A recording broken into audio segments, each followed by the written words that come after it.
So I just recorded this whole episode, or rather, I didn't record this whole episode, but I spoke it all to a computer that wasn't receiving what I had to say. Hello and welcome to the podcast where we talk about monotony. You feel like you're just doing the same thing over again? You know? Tiresome uniformity, lack of variation, the same tone, monotonous, wearisome sameness. You ever feel that?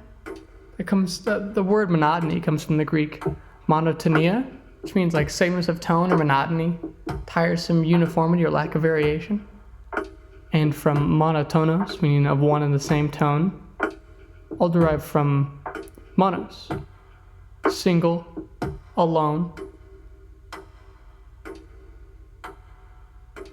which comes from a Proto-European word that I'll talk about.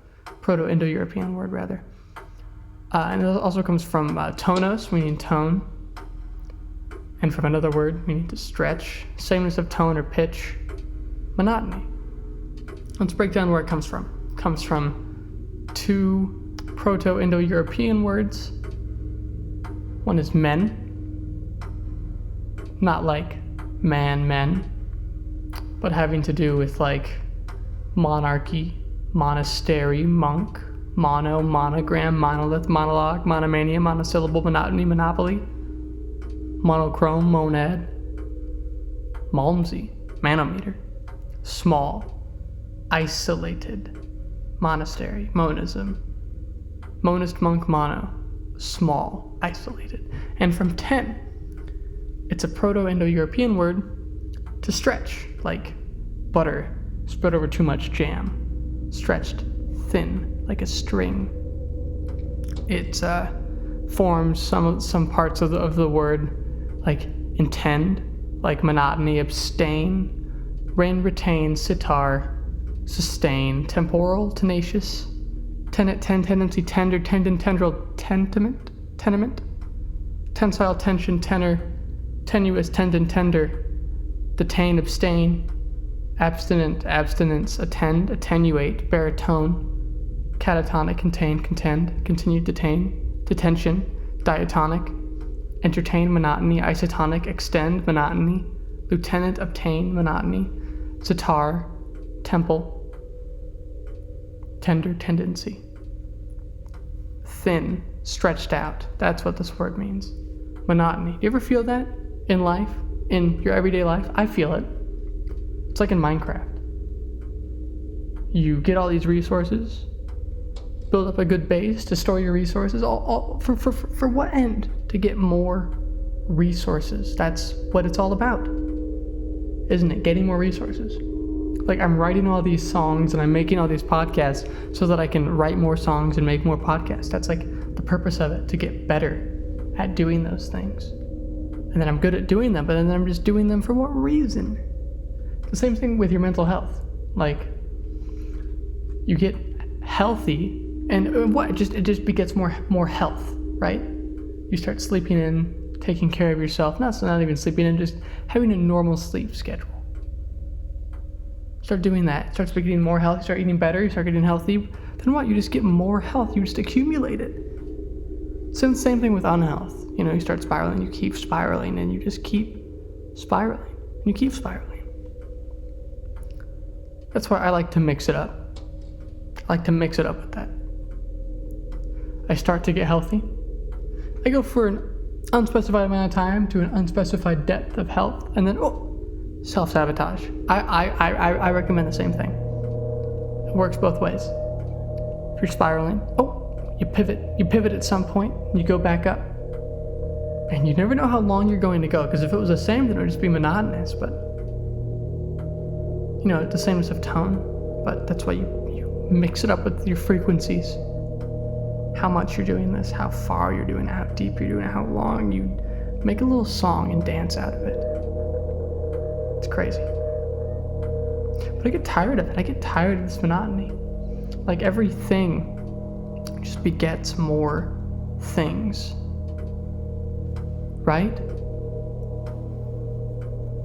Health begets health. Resources beget resources. Now, what I want is no thing. The absence of a thing. Is there no thing that can beget no thing? If I have the absence of something, does it beget more absence? Is that how this works? It beget. Well, what does that word mean? Beget. Just kidding, I already had it pulled up from when I recorded this entire episode previously. That was something just to, suspend your disbelief, pretend that I just looked it up. I know what it means, and I already know the etymology of the word. Beget, to get by effort. Find, acquire, obtain, seize, procreate sexually. In the 13th century, that was only applied to the father. Women weren't included yet.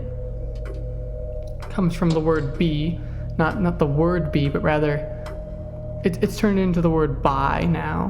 By law, bystander, bygones, bisexual. But it used to be like behead, bespatter, bethwack, betongue, and besprinkle. Besprinkle.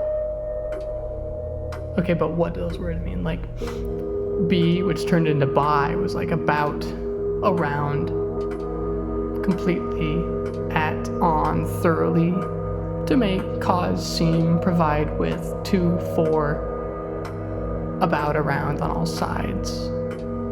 Unstressed form of by law, bygones, bystander, right?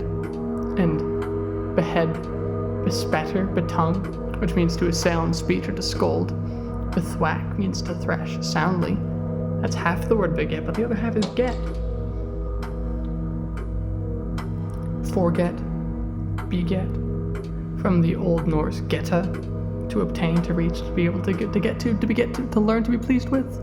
Really broad meaning. It's really complicated, actually. I won't bore you with the details, because I'm bored with the details. Not of etymology. I love etymology. But you beget a bigger vocabulary for what end?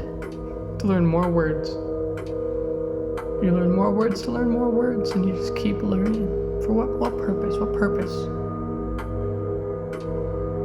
Please be recording. Like things keep producing like things. And this monotony is producing itself. It's this thing that I'm just tired of. I want nothing to beget nothing. What is some non-activity that I can engage in? I don't